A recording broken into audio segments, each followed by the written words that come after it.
Hello, good evening, happy Tuesday night. I'm Allison, and behind the camera making all the magic happen is producer Ken, and we are from Gotham Quilts, and we're coming to you live with Gotham Quilts. We're not quite live tonight, but I hope that doesn't deter you. We still have a fabulous show filled with all kinds of information. We've got a fabulous new fabric line. We've got a great project to go along with it. And I hope that after you watch this program, you curves won't be so scary. I know a lot of people shy away from curves, but I'm going to show you how we can make them super easy and foolproof. Just stay tuned. So we're going to have that coming up a little bit later. But first, wanted to welcome you all. I hope that wherever you are staying warm and that it's not too snowy or cold where you're at. But thanks for joining us tonight. So I'm just going to jump right into it because this fabric line, there's just so much to like about it. And it brings a couple of things to the forefront. I mentioned the curves that you'll see in the quilt behind me and how easy and approachable they are. But this is a fabric line like no other that we've seen in the shop recently. This is called Wishflower by Rachel Rossi, and she designs for OEKO-TEX. This fabric, first of all, let me tell you the story about the fabric. It's really such an adorable story that Wishflower is all about weeds, things that people traditionally think of weeds and how they can be beautiful. So in the comments, you'll have to let me know, are you team dandelion is a flower or team dandelion is a weed? Do you spray it and pull it, or do you think it's beautiful in its, I guess, in its story?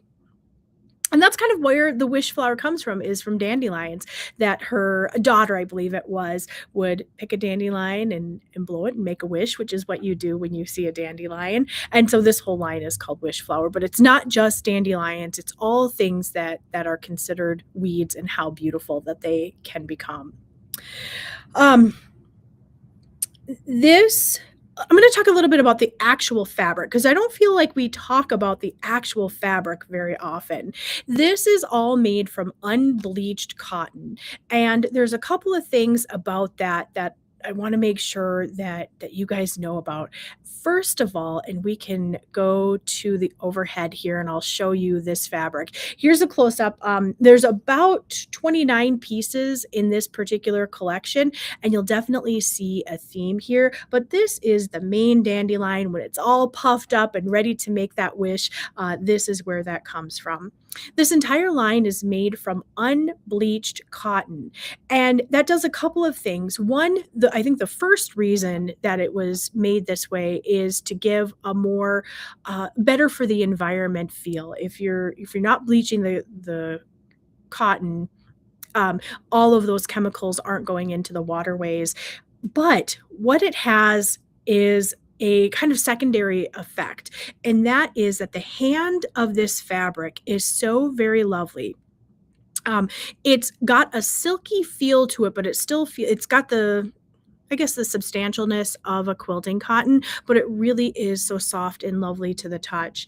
Now, this is one of the main prints that you'll see here. And so when we're looking at the size, the scale of this, the dandelions here are about 6 inches from tip to tail on the repeat here. So that's what you're looking at. One dandelion is about 6 inches. And you better believe that this print makes for a fabulous, a great border, just the way that looks, the geometric nature of it, not quite geographic, geometric. So there are a couple of different colors. You probably noticed them in the quilt behind. And so you are going to see a light, medium, and dark, which is the third thing I wanted to mention about this fabric here. So we talked about dandelions. This one is called Trillium, and this is also a weed, not a weed that I was familiar with, but this is, when we're looking at the purple colorway, this is going to be a light one. And then here are some more seed pods floating. This is going to be the medium there. and this is called Dandy. This is going to be the dark here. So you just saw in the purple colorway, there was a light, medium, dark. The other thing that I wanted to point out about this is you can really tell that the designer, Rachel Rossi, is a quilter because of a couple of different things. One, the light, medium, dark that we just went through, but the other one is the scale of this print. Or the scale of this line rather. We've got some really big, bold prints like this one, another very geometric one, and just look at the texture and the color of that unbleached cotton peeking through. And then also, so we've got some light prints, or they make a really great background or a place for your eye to rest here. And then we've got, I guess, somewhere in the medium range as far as both scale and color goes. And then we've got just a little all over dandy print here. So that was the blue colorway, and you'll notice that the rest of these are pretty familiar. I'll just kind of whip through these fairly quickly. But it really is just a beautiful color story. The colors are absolutely lovely. And like I say, I just can't get over the scale here. And so here's another all over print, great for border, great for a backing as well. And then we're back to some dandelions. Oops, I was trying to pull too many here. The green here is just absolutely luscious, just a really fun, vibrant green, getting us all ready for springtime. And then here we are into the oranges with those dandelions. And I can't emphasize enough just how nice this fabric feels. It's really lovely to work with. And then we've got one more colorway here. This one, we've seen this print a couple of times, but it's called Broomflower. Not a weed I had heard of, but a weed nonetheless. So you'll have to let me know. Is there broomflower in your neck of the woods? Do any of these look realistic on what you might see on the side of the road or in your yard, wherever the weeds might congregate? And then here we are. This fabric is also the perfect opportunity to talk about a certification that you might have seen on some fabrics. Oops, I'm backwards here. We'll turn this around. And that is the OEKO-TEX.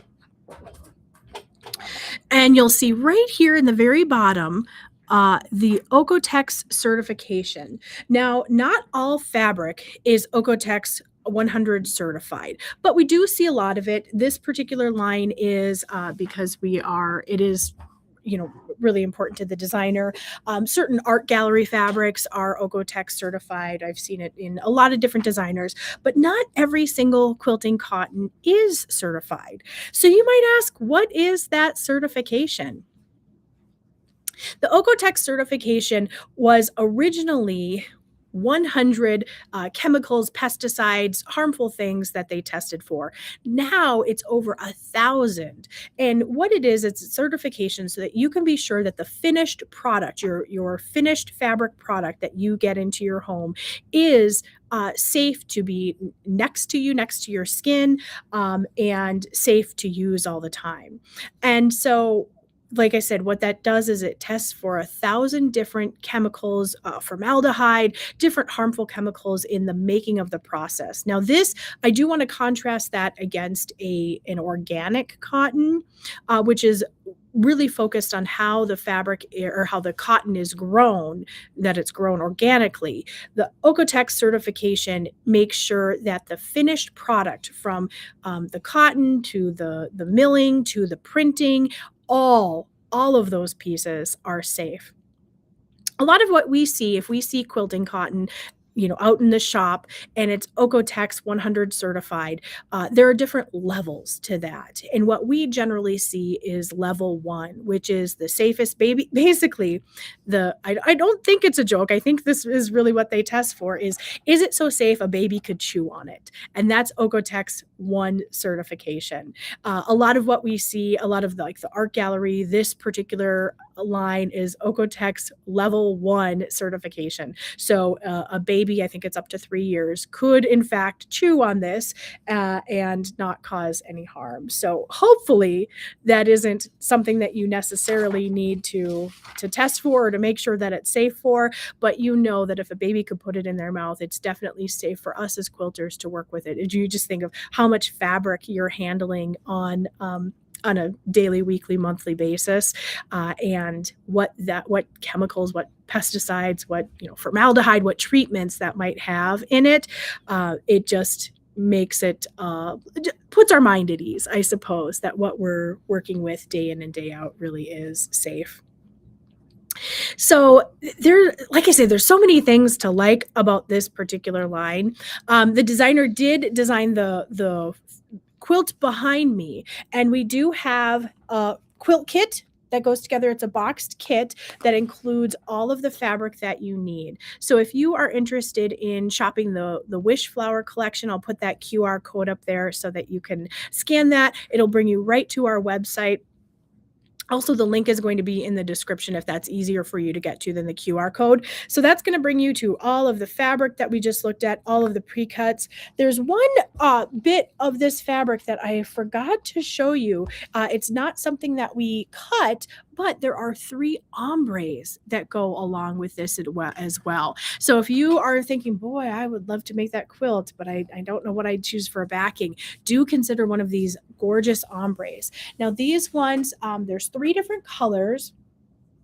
This one is the teal and the green, so it brings back that beautiful teal and that vibrant green. So this was one side of it, and then you flip it over, and it continues with the green in the middle all the way down to a darker green at the selvage. So the 2 selvages are going to be this green, and then we'll flip it over, that teal. So it makes a lovely backing option. And like I say, there's 3 different ombres that go along with this collection as well. So with the quilt kit behind me, you get, oh my goodness, it's a little bit heavy to be lifting up with just one hand. It's going to make a quilt that's finished size 60 inches by 60 inches. Another thing that you could do is, do you remember those dandelion fabrics that I showed you before?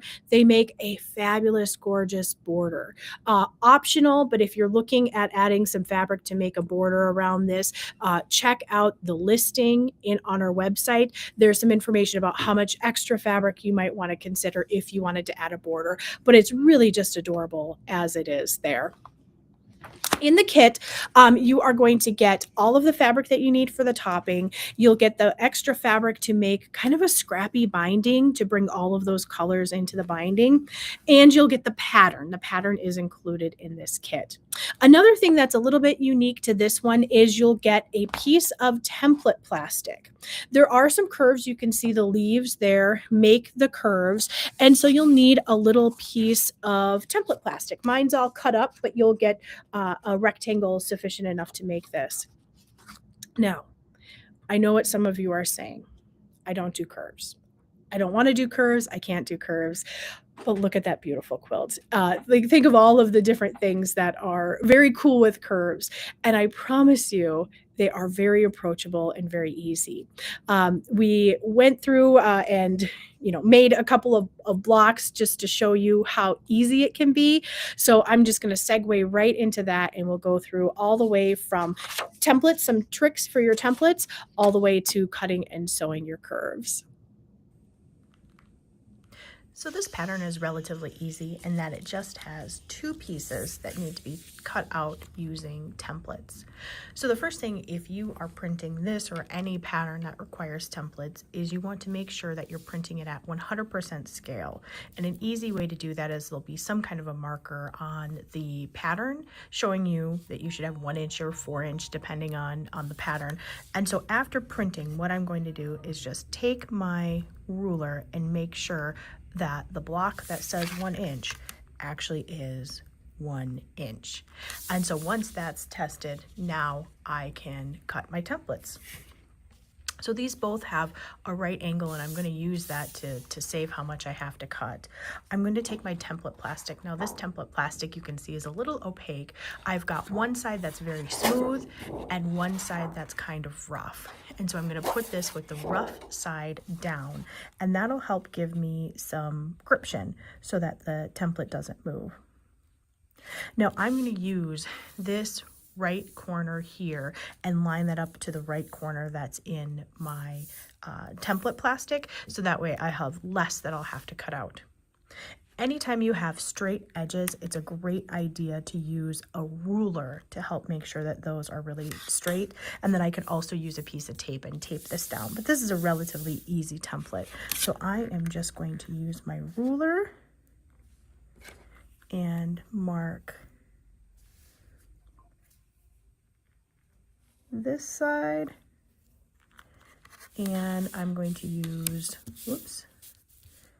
line that back up. I probably should have used a little piece of tape there. And then I'm going to use my ruler and mark this side. And then I am going to just slowly go around and draw the curved edge here. Now you could use a different color to help, but I can kind of see where my line is, and sometimes nice short strokes do the trick. Now you could also use cardboard, like a cereal box weight cardboard, and glue the template onto that cardboard and then cut it out. You'll want to use either rubber cement or sometimes a glue stick works better than glue out of the bottle.